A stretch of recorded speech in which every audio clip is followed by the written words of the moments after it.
Topics के बारे में, जो इम्पोर्टेंट टॉपिक्स हैं जो मॉडर्न के पॉइंट ऑफ व्यू से, उनके बारे में हम लोग पढ़ेंगे। ठीक है, तो आज हम लोग गायनी का शुरू करेंगे, जो मॉडर्न वाला है। 2 क्लासेस ऑलरेडी गायनी की हो चुकी हैं, तो जैसे डिस्मेनोरिया है या ये सब चीज़ें थी, मैंने पहले ही एक्सप्लेन कर दी थी। तो वो क्लासेस आप लोग, जो मेरा यूट्यूब चैनल है आयुर्ज्ञान विद डॉक्टर रागिनी, उसमें पार्ट 7 और पार्ट 8 जो है how to prepare for AMO interview, वहाँ पे जिसको भी देखना हो तो वहाँ पे देख सकते हैं। ठीक है, तो वहाँ पे मॉडर्न और आयुर्वेद दोनों के कोरिलेशन से मैंने पढ़ाया हुआ था पूरा। मेंस्ट्रुएशन से रिलेटेड जो डिसऑर्डर है, पीसीओएस है, इनफर्टिलिटी वगैरह है, सारा सब कुछ पढ़ाया था। ठीक है, आज जो कुछ ऐसे टॉपिक्स हैं जो अभी रिसेंट में जो मैम पूछ रही हैं और जिनको लेके आप लोग थोड़ा सा परेशान हो, तो वो वाले टॉपिक्स जो हम लोग कवर करेंगे 1-2 दिन की क्लास में। ठीक है, तो आज की क्लास हम लोग शुरू करते हैं। तो सबसे पहला टॉपिक जो है वो क्या है, एबॉर्शन है। तो एबॉर्शन का मतलब क्या होता है, termination of pregnancy by the expulsion of foetus out of the uterus. ठीक है, यानी जब फीटस जो है वो यूट्रस से क्या है बाहर निकल आता है, यानी टर्मिनेशन ऑफ प्रेगनेंसी हो जाता है, तो उसे क्या बोलते हैं हम लोग, एबॉर्शन बोलते हैं। ठीक है, यानी termination of pregnancy by the expulsion of foetus out of the uterus. ठीक है, तो अब इसमें क्या होता है, टाइप्स ऑफ एबॉर्शन होते हैं। तो टाइप्स में क्या होता है, अर्ली एबॉर्शन होता है, यानी कि अगर 12 वीक से पहले एबॉर्शन हो रहा है तो उसको हम लोग क्या बोलेंगे, अर्ली एबॉर्शन बोलेंगे। ठीक है, इसी तरीके से अगर 12 वीक्स के बाद एबॉर्शन हो रहा है तो उसको हम लोग क्या कहेंगे, लेट एबॉर्शन बोलेंगे। ठीक है, फिर तीसरा जो टाइप होता है वो क्या होता है, स्पॉन्टेनियस एबॉर्शन होता है। ठीक है, तो स्पॉन्टेनियस एबॉर्शन का मतलब क्या होता है कि जो क्या कहते हैं अचानक से अपने आप हो रहा है, यानी उसके लिए क्या है, हमने कुछ भी ना तो कोई मेडिसिन ली थी, ना कोई भी प्रोसेस किया, अपने आप जो एबॉर्शन होता है, अचानक से जो एबॉर्शन होता है, उसे क्या बोलते हैं, स्पॉन्टेनियस एबॉर्शन बोलते हैं। ठीक है, फिर जो चौथा है वो क्या होता है, इंड्यूस्ड अबॉर्शन होता है। तो इंड्यूस्ड अबॉर्शन का मतलब क्या होता है, मेडिकल टर्मिनेशन ऑफ प्रेगनेंसी। ठीक है, यानी कि ये अबॉर्शन जो है वो कराया गया है। ठीक है, यानी कुछ मेडिसिन दी गई है या फिर क्या कहते हैं एमटीपी, यानी जो है वो खुद से किया गया, तो उसे क्या बोलते हैं, इंड्यूस्ड अबॉर्शन बोलते हैं। ठीक है, इसके बाद आता है क्या, थ्रेटेंड अबॉर्शन। थ्रेटेंड अबॉर्शन का मतलब क्या होता है कि अभी हल्की फुल्की ब्लीडिंग आई है, लेकिन अभी जो सर्विक्स है वो ओपन नहीं हुई है, तो ऐसे में अगर प्रॉपर केयर की जाए पेशेंट की और प्रॉपर मेडिकेशन दिया जाए तो अबॉर्शन को होने से क्या रोका जा सकता है। ठीक है, तो उसे क्या कहते हैं, थ्रेटेंड अबॉर्शन कहते हैं। ठीक है, यानी कि खतरा है अबॉर्शन होने का, लेकिन अगर अभी प्रॉपर केयर, प्रॉपर इंटरवेंशन किया जाए तो अबॉर्शन को होने से क्या रोका जा सकता है। ठीक है, अभी सर्विक्स जो है, सर्वाइकल डायलिटेशन नहीं हुआ है। ठीक है, इसके बाद आता है क्या, इनएविटेबल अबॉर्शन। तो इनएविटेबल अबॉर्शन का मतलब क्या होता है, वेजाइनल ब्लीडिंग या हो रही है या फिर क्या रप्चर ऑफ मेम्ब्रेन हो गया है। ठीक है, 20 वीक्स ऑफ जेस्टेशन से पहले। ठीक है, और साथ ही साथ क्या हुआ, डायलिटेशन ऑफ सर्विक्स भी हो गया। इनएविटेबल का मतलब क्या, अब अबॉर्शन को होने से रोका नहीं जा सकता। ठीक है, जैसे थ्रेटेंड था, प्रॉपर इंटरवेंशन करके रोक सकते थे, तो इनएविटेबल का मतलब क्या है कि अबॉर्शन को रोकना क्या है, अब पॉसिबल नहीं है। क्यों, क्योंकि क्या है, डायलिटेशन ऑफ सर्विक्स हो चुका है और साथ ही में क्या वेजाइनल ब्लीडिंग हो रही है या फिर क्या रप्चर ऑफ मेम्ब्रेन हो गया, जिसकी वजह से क्या ब्लीडिंग हो रहा है। ठीक है, इसके बाद क्या आता है, इनकम्प्लीट अबॉर्शन आता है। इनकम्प्लीट अबॉर्शन का मतलब क्या है कि सर्विक्स का डायलिटेशन हुआ और कुछ प्रोडक्ट ऑफ कंसेप्शन जो है वो बाहर भी निकल आया है यूट्रस से, लेकिन अभी क्या फुली जो बच्चा था, फीटस था या फिर क्या कहते हैं प्लेसेंटा है, वो पूरी तरीके से क्या बाहर नहीं निकला है, यानी कुछ पार्ट जो है, यानी रिटेंशन प्रोडक्ट ऑफ कंसेप्शन जो है वो क्या यूट्रस में रह गया है, तो इसे क्या बोलते हैं, इनकम्प्लीट अबॉर्शन बोलते हैं। यानी डायलिटेशन ऑफ सर्विक्स है, ब्लीडिंग भी है, लेकिन जो फीटस है या प्लेसेंटा है या प्रोडक्ट जो है वो क्या पूरी तरीके से बाहर नहीं आ पाया यूट्रस के, कुछ ना कुछ पार्ट जो है वो अभी अंदर बाकी है। ठीक है, इसके बाद आता है फिर क्या, कंप्लीट अबॉर्शन। तो कंप्लीट अबॉर्शन का मतलब क्या होता है कि जो प्रोडक्ट ऑफ कंसेप्शन है वो पूरी तरीके से क्या एक्सपेल आउट हो गया यूट्रस के, और उसके बाद क्या है, जो सर्विक्स का मुंह जो है वो क्या है, बंद हो चुका है, सर्विक्स जो है वो क्लोज हो गई after the expulsion of product of conception. ठीक है, तो इसे क्या बोलते हैं, कंप्लीट अबॉर्शन। इसमें ब्लीडिंग जो है वो क्या है, अपने आप बंद हो जाती है। अबॉर्शन होने के बाद कुछ दिन लगातार 3-4 दिन ब्लीडिंग होती है, और जब अबॉर्शन की प्रोसेस कंप्लीट हो जाती है उसके बाद ब्लीडिंग क्या है, सेल्फ लिमिटिंग होती है, खुद बंद हो जाती है। तो ये क्या होता है, कंप्लीट अबॉर्शन होता है। ठीक है, इसके बाद आता है क्या, मिस्ड अबॉर्शन। तो मिस्ड अबॉर्शन का मतलब क्या होता है, डेथ ऑफ एन एम्ब्रियो और a foetus that is not expelled and उसकी वजह से क्या है, एंड कॉजेज नो ब्लीडिंग। ठीक है, और सर्वाइकल डायलिटेशन। ठीक है, यानी मिस्ड अबॉर्शन का मतलब क्या है कि बच्चा जो है वो पेट में ही मर गया, मतलब एम्ब्रियो जो है वो पेट में ही मर गया है, लेकिन क्या ना तो सर्वाइकल डायलिटेशन हुआ है ना ब्लीडिंग हुई है। ठीक है, तो जो उसकी ग्रोथ है वो क्या रुक जाएगी। तो जब यूएसजी वगैरह कराया जाएगा तो उसमें क्या ब्लाइटेड ओवम करके लिख के आता है, जो रिपोर्ट होती है यूएसजी की, उसमें क्या आता है, ब्लाइटेड ओवम लिख के आता है, ठीक है। या इसी को क्या बोलते हैं, एन एम्ब्रियोनिक प्रेगनेंसी भी बोलते हैं इसी को, ठीक है। ब्लाइटेड ओवम बोलते हैं या फिर क्या एन एम्ब्रियोनिक प्रेगनेंसी बोलते हैं, ठीक है। या इंट्रा यूट्राइन एम्ब्रियोनिक डिमाइस भी बोला जाता है इसी को, ठीक है। तो ब्लाइटेड ओवम हो जाएगा बोलेंगे, या एन एम्ब्रियोनिक प्रेगनेंसी बोलेंगे, या फिर क्या होता है इंट्रा यूट्राइन एम्ब्रियोनिक डिमाइस हो जाता है, ठीक है। तो मिस्ड अबॉर्शन का मतलब क्या है, एम्ब्रियो की डेथ क्या है, यूट्रस में हो चुकी है लेकिन वो क्या बाहर नहीं निकला है, ठीक है। जिसकी वजह से क्या होता है, ना तो कोई ब्लीडिंग हो रही है और ना ही क्या सर्वाइकल डायलिटेशन हो रहा है, ठीक है। जब उसकी ग्रोथ रुक गई है तो जब यूएसजी वगैरह होगा उसमें पता चलेगा कि एम्ब्रियो जो है वो क्या है खत्म हो चुका है, तो इससे क्या बोलते हैं, मिस्ड अबॉर्शन बोलते हैं, ठीक है। इसके बाद एक क्या होता है, रिकरेंट या फिर हैबिचुअल अबॉर्शन होता है, ठीक है। तो रिकरेंट या हैबिचुअल अबॉर्शन का मतलब क्या होता है कि जब प्रेगनेंसी हो रही है तो उसमें क्या है 2-3 बार क्या लगातार अबॉर्शन जो है, मतलब बार बार रिकरेंट अबॉर्शन हो जाता है फीमेल को, ठीक है। वो प्रेग्नेंट होती है, प्रेग्नेंट होने के बाद क्या है फर्स्ट ट्राइमेस्टर में या सेकंड ट्राइमेस्टर में क्या है खुद ही से जो अबॉर्शन की प्रोसेस है वो हो जाती है, ठीक है। तो इसको क्या बोलते हैं, रिकरेंट अबॉर्शन बोलते हैं, ठीक है। फिर एक होता है कि सेप्टिक अबॉर्शन होता है कि जब प्रेगनेंसी अबॉर्शन हो रहा है तो अबॉर्शन की वजह से क्या होता है, पेशेंट को जब प्रॉपर हाइजीन कंडीशन मेंटेन नहीं होती हैं और जिसकी वजह से क्या होता है जो अदर इन्फेक्शन वगैरह हो जाता है और उसके बाद क्या होता है फीवर है, पेन है, इस तरीके की साथ में क्या है प्रॉब्लम्स क्रिएट हो जाती हैं, ठीक है। तो इसे क्या बोलते हैं, सेप्टिक अबॉर्शन बोलते हैं, ठीक है। तो ये क्या है अबॉर्शन और उसके टाइप्स के बारे में था। तो जो अभी हमें इंटरव्यू पॉइंट ऑफ व्यू से पढ़ना है वो यही इंपॉर्टेंट है कि एबॉर्शन किसे कहते हैं और इसके टाइप्स क्या होते हैं, ठीक है। अगर आप पूछे जाते हैं तो आप इनमें से कुछ टाइप्स भी बता देंगे तो भी क्या है आपका उतने से काम क्या है वहाँ पे चल जाएगा, ठीक है। तो ये क्या था एबॉर्शन और क्या कहते हैं टाइप्स ऑफ एबॉर्शन के बारे में, ठीक है। फिर इसके बाद हम लोग आते हैं किसमें, प्रेगनेंसी इंड्यूस्ड हाइपरटेंशन पे, ठीक है। तो प्रेगनेंसी इंड्यूस्ड हाइपरटेंशन का मतलब क्या होता है कि जब जो प्रेगनेंसी है उसकी वजह से क्या हो रहा है कि नॉर्मली जो पेशेंट थी, नॉर्मली जो फीमेल थी उसमें हाइपरटेंशन पहले कभी डायग्नोज नहीं हुआ, लेकिन जब प्रेगनेंसी हुई और उसके बाद एएनसी के टाइम पे यानी एंटीनेटल केयर के टाइम पे जब चेकअप हो रहा है फीमेल का तो उसमें क्या हो रहा है कि पेशेंट जो है वो क्या है हाइपरटेंशन उसमें मिल रहा है, ठीक है। तो ये क्या होता है प्रेगनेंसी इंड्यूस्ड हाइपरटेंशन कहा जाता है इसे, ठीक है। अब इसमें 3 कंडीशन आती है, एक क्या होता है जेस्टेशनल हाइपरटेंशन होता है, तो इसमें क्या होता है कि सिर्फ क्या है बीपी जो है पेशेंट का वो बढ़ा हुआ मिलेगा, ठीक है। इसमें जो मेन कॉम्प्लिकेशन है वो क्या होगा कि पेशेंट का क्या बीपी बढ़ा हुआ मिलेगा, ठीक है। तो इसे क्या बोलेंगे, जेस्टेशनल हाइपरटेंशन बोलेंगे, ठीक। इसके बाद आता है क्या प्री क्लिम्शिया, तो प्री क्लिम्शिया में क्या होता है कि प्रेगनेंसी की वजह से हाइपरटेंशन यानी कि बीपी बढ़ा हुआ है और इसके साथ साथ में पेशेंट में क्या होगा एडिमा होगा यानी कि स्वेलिंग होगी बॉडी में और क्या प्रोटीन्यूरिया हो रहा होगा, ठीक है। यूरिन एग्जामिनेशन कराएंगे तो उसमें क्या प्रोटीन्यूरिया मिलेगा, ठीक है। फिर इसके बाद तीसरी जो कंडीशन आती है वो क्या होता है एक्लेम्शिया की कंडीशन आती है, ठीक है। तो एक्लेम्शिया का मतलब क्या होता है कि प्रेगनेंसी इंड्यूस्ड हाइपरटेंशन है यानी कि बीपी पेशेंट का बढ़ा हुआ है, हाइपरटेंशन है, उसमें एडिमा भी होगा और साथ में क्या प्रोटीन्यूरिया भी होगा और इसके साथ में क्या हो जाएगा जो फिट्स की प्रॉब्लम है, ठीक है। यानी कि पेशेंट को क्या सीजर्स यानी कि फिट्स आ रहे होंगे, ठीक है। तो इसे क्या बोलते हैं प्रेगनेंसी इंड्यूस्ड ये इसे क्या बोलते हैं एक्लेम्शिया बोलते हैं, ठीक है। तो प्रेगनेंसी इंड्यूस्ड हाइपरटेंशन में 3 कंडीशंस है, कौन कौन सी, एक पहला क्या है जेस्टेशनल हाइपरटेंशन, इसमें क्या सिर्फ बीपी जो पेशेंट का वो बढ़ा मिलता है। दूसरा क्या होता है प्रीक्लेम्शिया, इसमें क्या हाइपरटेंशन होगा साथ में एडिमा और प्रोटीन्यूरिया होगा और एक्लेम्शिया इसमें हाइपरटेंशन एडिमा प्रोटीन्यूरिया और साथ में क्या सीजर्स या फिर फिट्स भी आ रहे होंगे, ठीक है। तो इसी को क्या बोलते हैं जो ये प्रेगनेंसी ये जो प्रीक्लिम्शिया होता है इसी को क्या टॉक्सीमिया ऑफ प्रेगनेंसी भी कहा जाता है, ठीक है, ठीक।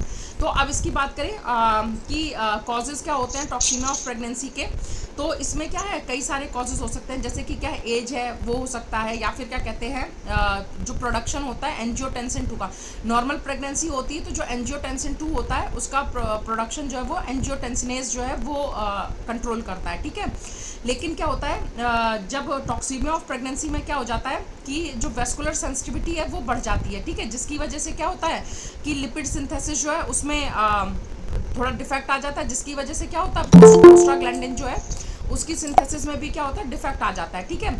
और जिसकी वजह से क्या होता है एंजियोटेंसिनेज एंजाइम जो है उसकी एक्टिविटी भी क्या प्रॉपर नहीं रहती है, ठीक है। तो जो टॉक्सीमिया ऑफ प्रेगनेंसी है उसमें क्या होता है एक तो इंक्रीज्ड वेस्कुलर सेंसिटिविटी हो जाती है, ठीक है, जिसकी वजह से हाइपरटेंशन होती है। दूसरा क्या होता है लिपिड सिंथेसिस जो होती है उसमें डिफेक्ट आ जाता है और तीसरा क्या होता है जो एंजियोटेंसिन एंजाइम होता है उसमें उसकी जो एक्टिविटी होती है वो प्रॉपर नहीं रहती है, ठीक है। तो इसकी वजह से क्या होता है एडिमा जो हाइपरटेंशन है वो होने लगता है, एडिमा होता है, प्रोटीन्यूरिया होता है, ठीक है। तो ये क्या है, 3 चीज़ें जो है इसमें मिलती हैं, ठीक है। इन्वेस्टिगेशन की बात करें अगर हम लोग तो क्या कराएंगे, यूरिन टेस्ट कराएंगे, रूटीन और माइक्रोस्कोपिक, ठीक है। फंडोस्कोपी कराते हैं क्योंकि कई बार जो प्रेगनेंसी इंड्यूस्ड हाइपरटेंशन यानी प्रीक्लिम्शिया वगैरह के जो पेशेंट होते हैं, इनमें क्या होता है, ब्लड विजन धीरे धीरे क्या होता है, आंखों की रोशनी जाने लगती है पेशेंट की, ठीक है। और जब बच्चा हो जाता है तो उसके 4-6 हफ्ते के बाद क्या होता है, जो विजन है वो ठीक होने लग जाता है, ठीक है। तो फंडोस्कोपी कराई जाती है आई में प्रेशर देखने के लिए कि आईज जो है उनमें प्रेशर कितना है, ठीक है। तो हम लोग यूरिन टेस्ट करा सकते हैं, फंडोस्कोपी करा सकते हैं, यूएसजी करा सकते हैं, सीबीसी कराएंगे, ठीक है, एलएफटी केएफटी कराते हैं, ठीक है। और बाकी जो नॉर्मल इन्वेस्टिगेशन है वो सब तो रहेंगी, जैसे एचआईवी, एचबीएस एजी है, ठीक है, एचसीवी है, ये सारा क्या होता है, ये जो इन्वेस्टिगेशन है वो नॉर्मली जो है वो कराई जाती है, ठीक है। तो ये क्या है, ये 3 कंडीशन है किसकी, प्रेगनेंसी इंड्यूस्ड हाइपरटेंशन, ठीक है, यानी कि जेस्टेशनल हाइपरटेंशन जो है उसकी, फिर क्या उसके बाद क्या होता है, दूसरा क्या होता है प्रीक्लिम्शिया होता है, और तीसरा क्या होता है, एक्लिम्शिया होता है, ठीक है। तो ये क्या था, प्रेगनेंसी इंड्यूस्ड हाइपरटेंशन के बारे में था, ठीक है। इसके बाद जो रिटेन्ड प्लेसेंटा है उसके बारे में कल मैंने बताया भी था कि जब क्या होता है, प्लेसेंटा जो है after the expulsion of the foetus, जब बच्चे के डिलीवरी के बाद जब प्लेसेंटा जो है वो बाहर नहीं निकल पाती है और यूट्रस में ही रह जाती है तो उसे क्या रिटेन्ड प्लेसेंटा कहा जाता है, ठीक है। इसके कारण क्या होते हैं, ये एक तो क्या होता है एटोनिक यूट्रस, यानी कि कॉन्ट्रैक्शन जो है यूट्रस में वो नहीं हो रहा है, ठीक है। ये नॉर्मली क्या है, जो मल्टी ग्रेविडा होती हैं उनमें ये ज़्यादा कंडीशन होती है, उनका यूट्रस क्या होता है एटोनिक हो जाता है, प्रॉपर कॉन्ट्रैक्शन नहीं हो रहे होते हैं, जिसकी वजह से प्लेसेंटा का एक्सपल्शन नहीं हो पाता है। दूसरा क्या होता है, प्लेसेंटा एक्रीटा होता है, यानी कि प्लेसेंटा जो है वो जो यूट्रस है उसमें अंदर की जो लाइनिंग्स हैं उन तक क्या है वो रीच कर गई है, ठीक है। तो उसका जो अटैचमेंट है वो इनर लेयर ऑफ यूट्रस से हो गया है, ठीक है। तो इसकी वजह से क्या वो इजीली क्या बाहर नहीं निकलती है, ठीक है। और तीसरा जो है कि प्लेसेंटा जो है वो क्या है अटैच है यूट्रस से, मतलब अंदर की लाइनिंग में नहीं है, लेकिन क्या काफ़ी स्ट्रांगली जो है वो यूट्रस से अटैच है, तो इसकी वजह से क्या होता है प्लेसेंटा का एक्सपल्शन नहीं हो पाता है, ठीक है। तो इसी को क्या बोलते हैं, रिटेन्ड प्लेसेंटा बोलते हैं। फिर इसमें क्या होता है, अगर और एक क्या होता है कि सर्वाइकल का सर्विक्स का जो मुंह है, सर्वाइकल ओपनिंग है जो, यानी सर्वाइकल ओपनिंग है वो क्या पहले ही क्लोज हो गई है, और इससे पहले प्लेसेंटा बाहर आए उससे पहले ही क्या सर्वाइकल का जो और सर्वाइकल ऑस जो है वो क्लोज हो गई है, ठीक है। तो इसकी वजह से भी क्या होता है, जो प्लेसेंटा है वो अंदर ही रह जाती है, ठीक है। फिर इसके लिए जो इसमें फीवर होता है, पेन होता है, ठीक है, और डिस्चार्ज जो होता है वो क्या होता है स्मेली डिस्चार्ज होता है फ्रॉम द वजाइना से, तो ये सारी कंडीशंस क्या इसमें देखने के लिए मिलती हैं, ठीक है। फिर इसके बाद ट्रीटमेंट भी कल मैंने बता दिया था कि क्या है, नॉर्मली क्या डीएनसी वगैरह की ज़रूरत पड़ती है, और आयुर्वेद में क्या लांगली मूल जो उसका लेप बताया गया है, और जो क्या कहते हैं कृष्ण केचुली जो होती है उसकी क्या है धूम देने के लिए कहा गया है कि वो देना है। तो इस तरीके से क्या आयुर्वेदिक ट्रीटमेंट बताया गया। नॉर्मली क्या अगर इस तरीके की कंडीशन होती है तो क्या हम लोग पेशेंट को क्या है रेफ़र कर देंगे, ठीक है। तो ये क्या है किस कार्य में ये रिटेन्ड प्लेसेंटा है, ठीक है। फिर इसके बाद कुछ टर्म यूज़ होते हैं, एंटीपार्टम या एंटीनेटल होता है, प्रीनेटल एंटीनेटल या प्रीनेटल होता है, फिर इंट्रानेटल होता है और पोस्टनेटल होता है, ठीक है। तो एंटीनेटल का मतलब क्या होता है, before delivery, from conception till delivery जो पीरियड होता है वो क्या होता है एंटीनेटल कहलाता है, ठीक है। तो फ्रॉम कंसेप्शन टू डिलीवरी जो पीरियड है वो क्या होता है एंटीनेटल पीरियड होता है, ठीक है। इसके बाद क्या है फ्रॉम ड्यूरिंग डिलीवरी का जो पीरियड होता है, यानी कि from dilatation of cervix to expulsion of foetus, जो ड्यूरिंग डिलीवरी का टाइम जो रहता है वो क्या होता है इंट्रानेटल पीरियड रहता है, ठीक है। और उसके बाद से एक्सपल्शन ऑफ फीटस के बाद से लेकर जो 6 हफ्ते का पीरियड रहता है वो क्या होता है पोस्टनेटल पीरियड रहता है, ठीक है। तो 3 टर्म यूज़ होते हैं, क्या होता है इंट्रानेटल होता है और एंटीनेटल या प्रीनेटल होता है और पोस्टनेटल होता है, ठीक है। तो तीनों टर्म याद रखना है कि बिफोर डिलीवरी जो होता है वो क्या होता है एंटीनेटल होता है, जो ड्यूरिंग डिलीवरी होता है वो क्या होता है इंट्रानेटल होता है, और जो पोस्ट डिलीवरी जो रहता है पीरियड 6 हफ्ते तक का उसे क्या बोलते हैं हम लोग पोस्टनेटल पीरियड बोलते हैं, ठीक है। फिर इसके बाद क्या होता है कि ट्राइमेस्टर जो है प्रेगनेंसी के बताए गए फर्स्ट, सेकंड और थर्ड ट्राइमेस्टर, 12 वीक्स तक क्या फर्स्ट ट्राइमेस्टर होता है, ठीक है। 28 वीक्स तक क्या सेकंड ट्राइमेस्टर होता है, और इसके बाद फिर क्या होता है थर्ड ट्राइमेस्टर शुरू होता है, ठीक है। फिर इसके बाद हम लोग क्या कहते हैं, अगर बात करें प्री टर्म की, तो अगर 37 वीक्स से पहले अगर डिलीवरी हो रही है तो उसको क्या कहते हैं प्री टर्म बोलते हैं, ठीक है। यानी अगर 37 वीक से पहले डिलीवरी हो रही है बेबी की, तो उसको क्या बोलते हैं, प्री टर्म बोलते हैं, ठीक है। और उसके बाद अगर हो रही है तो वो क्या होता है, टर्म बोला जाता है, ठीक है। तो ये प्री टर्म और टर्म डिलीवरी होता है, ठीक है। फिर इसके बाद क्या होता है, हेमरेज आता है अर्ली प्रेगनेंसी में, मतलब जैसे प्रेगनेंसी है और उस टाइम पे हेमरेज हो रहा है, तो इसमें क्या होता है, इसके क्या क्या कारण हो सकते हैं। एक तो क्या है, अबॉर्शन, जो मैंने अभी बता दिया, ठीक है। अबॉर्शन की वजह से क्या ब्लीडिंग हो सकती है। दूसरा क्या, एक्टोपिक प्रेगनेंसी होता है, ठीक है। तीसरा क्या है, एक कंडीशन होती है हाइडेटिफॉर्म मोल होती है, ठीक है। तो एक्टोपिक प्रेगनेंसी जो है वो क्या होती है, जब जैसे नॉर्मल जो प्रेगनेंसी की जो पोजीशन है, मतलब जो नॉर्मल फीटस जो है उसका अटैच की होने की जो पोजीशन है वो क्या, यूट्रस होता है, ठीक है। एम्पुलरी स्टमक जंक्शन पे क्या होता है, जो स्पर्म है ओवम है उनका फ्यूजन होता है। एम्पुलरी स्टमक जंक्शन, जो फेलोपियन ट्यूब का एक एरिया होता है ना, एम्पुलर स्टमक जो होता है, तो एम्पुलरी स्टमक जंक्शन पे क्या होता है, स्पर्म और ओवम का फ्यूजन होता है, ठीक है। इसके बाद क्या होता है, वो फ्यूजन होने के बाद जो फीटस है, एम्ब्रियो है, वो कहाँ आ जाता है, यूट्रस में आता है, और वहाँ पे क्या होता है, जो बेड तैयार होता है, यूट्राइन बेड, वहाँ पे क्या वो इम्प्लांट हो जाता है, ठीक है। तो ये क्या नॉर्मल पोजीशन होती है प्रेगनेंसी की। लेकिन कभी कभी क्या होता है कि जो ये फ्यूजन के बाद जो जाइगोट होता है या एम्ब्रियो होता है वो यूट्रस में मूव नहीं कर पाता है, और क्या होता है, जो फेलोपियन ट्यूब होता है वहीं पे क्या होता है, उसकी ग्रोथ होना शुरू हो जाती है, ठीक है। तो इसी को क्या बोलते हैं, एक्टोपिक प्रेगनेंसी बोलते हैं। एक्टोपिक का मतलब होता है जो जो उसकी नॉर्मल जगह है, ठीक है, वो वहाँ ना होके किसी अदर जगह पे जब कोई चीज़ होती है तो उसे क्या बोलते हैं, एक्टोपिक बोलते हैं, ठीक है। तो इसी तरीके से क्या एक्टोपिक प्रेगनेंसी होता है। एक्टोपिक प्रेगनेंसी का मतलब है कि जो नॉर्मल लोकेशन जो है फीटस अटैचमेंट की, या जो यूट्रस जो है, जो जगह है जहाँ पे प्रेगनेंसी जो है वो कंटिन्यू होती है, जब प्रेगनेंसी वहाँ ना होके फेलोपियन ट्यूब में, ठीक है, कंटिन्यू हो जाती है। यानी एम्पुलरी स्टमक जंक्शन जो होता है वहाँ पे क्या होता है, स्पर्म और ओवम का फ्यूजन हुआ, उसके बाद क्या होता है, मल्टीप्लिकेशन शुरू होता है, जाइगोट बनता है, और एम्ब्रियो जो है वो आके क्या है, अटैच हो जाता है डेसिडुअल बेड जो होता है, जो बनता है यूट्रस में, वहाँ पे क्या होता है, एंडोमेट्रियम जो तैयार करता है जैसे, ठीक है, वहाँ अटैच होता है। लेकिन कभी कभी फीटस जो है वो यहाँ मूव ना करके फेलोपियन ट्यूब जो वहीं पे ग्रो करना शुरू कर देता है, ठीक है। तो नॉर्मली क्या है, एक्टोपिक प्रेगनेंसी जो है सिम्टम्स वही रहेंगे, एमिनोरिया भी रहता है, ठीक है। और बाकी क्या कहते हैं, भूख ना लगना या मॉर्निंग सिकनेस वगैरह जो होता है वो चीज़ें सब सेम रहती हैं, ठीक है। पता है इसका कब चलता है, तीसरे महीने, 3 महीने तक क्या होता है, फेलोपियन ट्यूब जैसे यूट्रस जो होता है उसकी ग्रोथ होने के, लार्ज होने के चांसेस रहते हैं। वो प्रेगनेंसी 9 महीने तक क्या बढ़ता रहता है, बच्चे को सर्वाइव कराता है। जो फेलोपियन ट्यूब है वो 3 महीने तक क्या है, उसकी जो लिमिट है बढ़ने की, वो क्या 3 महीने तक के बेबी को वो क्या है सपोर्ट कर सकता है। तो शुरुआत में अगर अल्ट्रासाउंड कराते हैं तो पता चल सकता है कि हाँ यूट्रस में जो है वो इम्प्लांटेशन नहीं हुआ है फीटस का।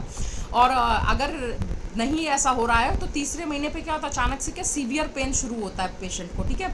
और अगर इसमें टाइमली इंटरवेंशन ना किया जाए तो कई बार क्या होता है, यूट्रस फेलोपियन ट्यूब जो वो रप्चर भी कर जाता है, और फिर इसके बाद क्या होता है, बहुत ही सीरियस कंडीशन हो जाती है, और ऐसे में पेशेंट को जो फीमेल है उनको बचाना क्या बहुत ही ज़्यादा मुश्किल हो जाता है, ठीक है। तो सीवियर पेन जो होता है राइट या left side of the abdomen पे, ये एक इसकी एमिनोरिया है। फिर इसके साथ में क्या होता है, severe pain in the right और left side of the abdomen जो है वो क्या है, एक डायग्नोस्टिक पॉइंट बनता है कि शायद ये एक्टोपिक प्रेगनेंसी का केस था। और अगर टाइमली इंटरवेंशन ना किया जाए तो कई बार फेलोपियन ट्यूब के रप्चर होने की वजह से जो फीमेल है उनके डेथ होने के भी चांसेस रहते हैं, ठीक है।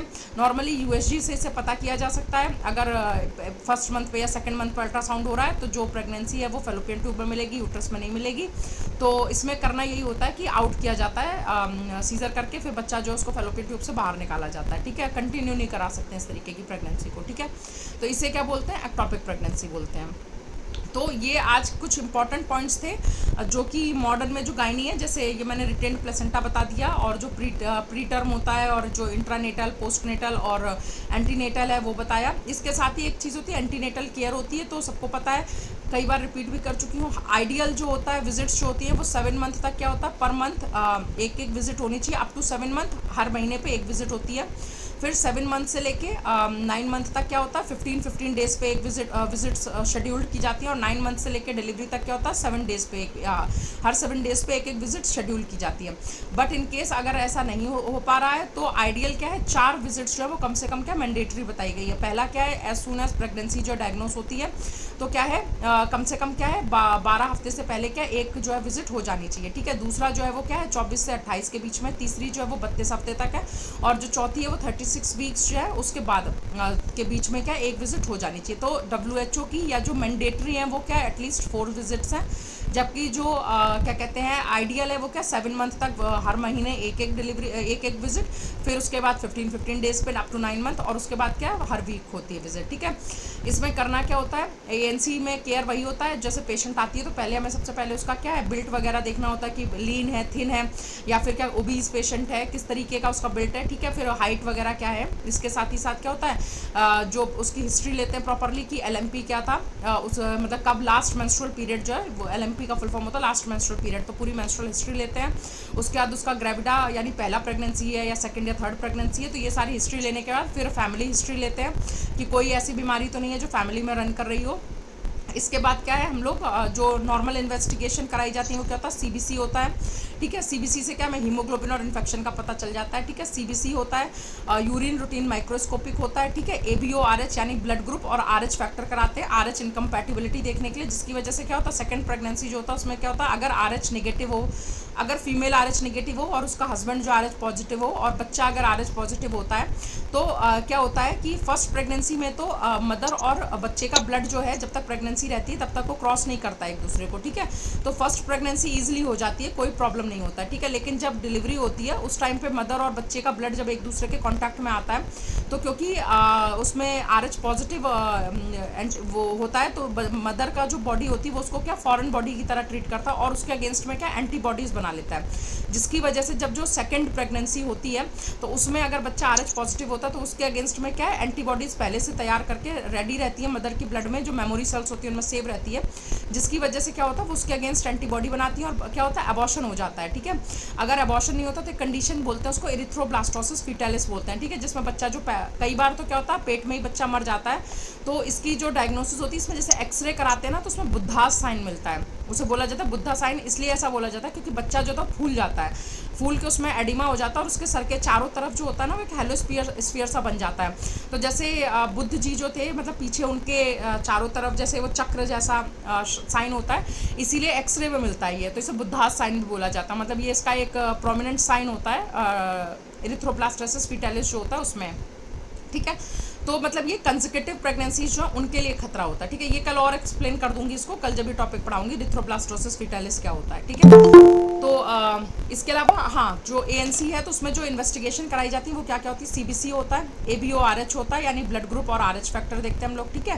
फिर उसके बाद क्या होता है वीडीआरएल होता है, एचआईवी टेस्ट कराते हैं, एचआईवी 1 और 2, एचबीएसएजी कराते हैं, ठीक है। इसके साथ क्या यूरिन रूटीन माइक्रोस्कोपिक कराते हैं, थायराइड प्रोफाइल कराते हैं, ठीक है, T3 T4 TSH कराते हैं, और अगर हमें कभी कभी लगता है तो हम लोग टॉर्च टेस्ट करा लेते हैं। टॉर्च जो होता है वो बेसिकली क्या ये कराया जाता है रिकरेंट अबॉर्शन वाली फीमेल में, ठीक है। अगर रिकरेंट अबॉर्शन हो रहा है, रिकरेंट अबॉर्शन का जो मोस्ट इंपॉर्टेंट कॉजेज होते हैं वो क्या होता है, एक तो क्या होता है क्रोमोसोमल एनॉमली होती है, अगर बच्चे में कोई क्रोमोसोमल एनॉमली है तो भी क्या अबॉर्शन सेल्फ हो जाता है, अपने आप अबॉर्शन हो जाता है, ठीक है। दूसरा क्या होता है मेल न्यूट्रिशन भी, मदर अगर क्या कहते हैं एनीमिक है या मेल न्यूट्रिशन है, मदर में न्यूट्रिशन कमी है तो भी क्या अबॉर्शन होने के चांसेस रहते हैं। तीसरा जो होता है वो क्या होता है इन्फेक्शन होता है, यानी कि जैसे टॉर्च इन्फेक्शन है, टॉर्च का फुल फॉर्म क्या होता है टॉक्सोप्लाज्मोसिस होता है, रुबेला होता है, और उसके बाद क्या कहते हैं सी से साइटोमेगालोवायरस होता है, सिफिलिस होता है और हीमोफिलस इन्फ्लुएंजा भी होता है, ठीक है। तो टॉर्च टेस्ट कराते हैं हम लोग, अगर किसी फीमेल को बार बार रिकरेंट अबॉर्शन हो रहा है तो उस केस में टॉर्च टेस्ट कराया जाता है, ठीक है। ये देखने के लिए कि कहीं इसकी वजह से तो बार बार रिकरेंट अबॉर्शन नहीं हो रहा है, ठीक है। तो ये कुछ बेसिक इन्वेस्टिगेशंस हैं जो कि क्या है करवाई जाती हैं, सीबीसी है, एबीओआरएच है, वीडीआरएल है, एचआईवी है, एचबीएसएजी है, थायराइड प्रोफाइल है, और उसके बाद क्या होता है यूरिन रूटीन माइक्रोस्कोपिक है, ठीक है। ये सभी फीमेल्स में क्या ये इन्वेस्टिगेशन कराई जाती हैं। फिर थर्ड मंथ जो होता है वहाँ पे एक अल्ट्रासाउंड कराया जाता है, क्योंकि क्या होता है तब तक जो हार्ट बीट वगैरह होती है वो आ गया होता है और बच्चा जो है उसमें जो ऑर्गन का फॉर्मेशन है वो प्रॉपरली हो गया होता है, ठीक है। इसके बाद 18 से लेके 22 हफ्ते के बीच में एक अल्ट्रासाउंड कराया जाता है, जिसे क्या बोलते हैं टीफा बोलते हैं, यानी कि targeted imaging for foetal anomaly, या इसी को क्या यूएसजी लेवल 2 बोला जाता है, ठीक है। इसमें क्या ये कराया जाता है कंजेनाइटल अनॉमलीज जो उनको डिटेक्ट करने के लिए, और अगर कोई कंजेनाइटल अनॉमली है तो फिर हम लोग क्या जो बच्चे में क्या है इंड्यूस्ड अबॉर्शन जो है उसका वो करवा सकते हैं, ठीक है। डिलीवरी पहले करवा देंगे, क्योंकि अगर कंजेनाइटल अनॉमली है तो इस तरीके का बच्चा जो है वो कल को सोसाइटी में शायद खुद से सर्वाइव ना कर पाए, तो इसलिए पहले से डायग्नोसिस करके फिर उस तरीके का जो है वो काउंसलिंग जो है पेरेंट्स की कर दी जाती है, ठीक है। और इसके साथ ही साथ जो टिटनेस के इंजेक्शन है वो दिए जाते हैं, 2 इंजेक्शन देने होते हैं आप, और 1 मंथ के इंटरवल पे दिए जाते हैं, ठीक है। सेकंड ट्राइमेस्टर और थर्ड ट्राइमेस्टर में दे सकते हैं। बेनिफिशियल ये होता है कि डिलीवरी से 1 महीना पहले कम से कम क्या है सेकंड डोज जो है वो दी जा चुकी हो। तो नॉर्मली क्या होता है 4th और 5th वीक में दे सकते हैं, या 5th और 6th वीक में दे सकते हैं, ठीक है। अगर कोई लेडी है जिसको टिटनेस का इंजेक्शन मिला था, मतलब अभी प्रेगनेंसी हुई थी और उन्होंने दोनों डोज जो है वो टिटनेस टॉक्सॉइड की ली है, और विद इन 3 ईयर वो दोबारा से प्रेग्नेंट हो गई है, तो हमें क्या सिर्फ उन्हें एक बूस्टर डोज देनी होती है। तब हमें उन्हें क्या 2 टिटनेस के इंजेक्शन नहीं लगाने होते हैं, ठीक है। अगर विद इन 3 ईयर्स जो है वो सेकंड प्रेगनेंसी हो गई है, तो क्या सिर्फ एक टिटनेस की बूस्टर डोज दे दी जाती है। अदरवाइज टिटनेस के 2 इंजेक्शन दिए जाते हैं 1 मंथ के गैप पे, 4th 5th मंथ में दे सकते हैं, 5th 6th मंथ में दे सकते हैं, 6th 7th में दे सकते हैं, ठीक है। कभी भी दे सकते हैं इन्हें, ठीक है। आइडियल ये रहता है कि आप 1 महीने पहले डिलीवरी के कम से कम उन्हें क्या दे दें, ठीक। तो ये क्या होता है, ये एएनसी के बारे में। तो बाकी डाइट होती है वो पूरा एडवाइस की जाती है कि जो भी फल वगैरह है वो खाएं, प्रोटीन रिच डाइट लें, यानी कि दूध पीना है, पनीर खाना है, ठीक है। और इसी तरीके से क्या है सारे जो फल है, पपीता छोड़ के सारे फल हम लोग एडवाइस करते हैं।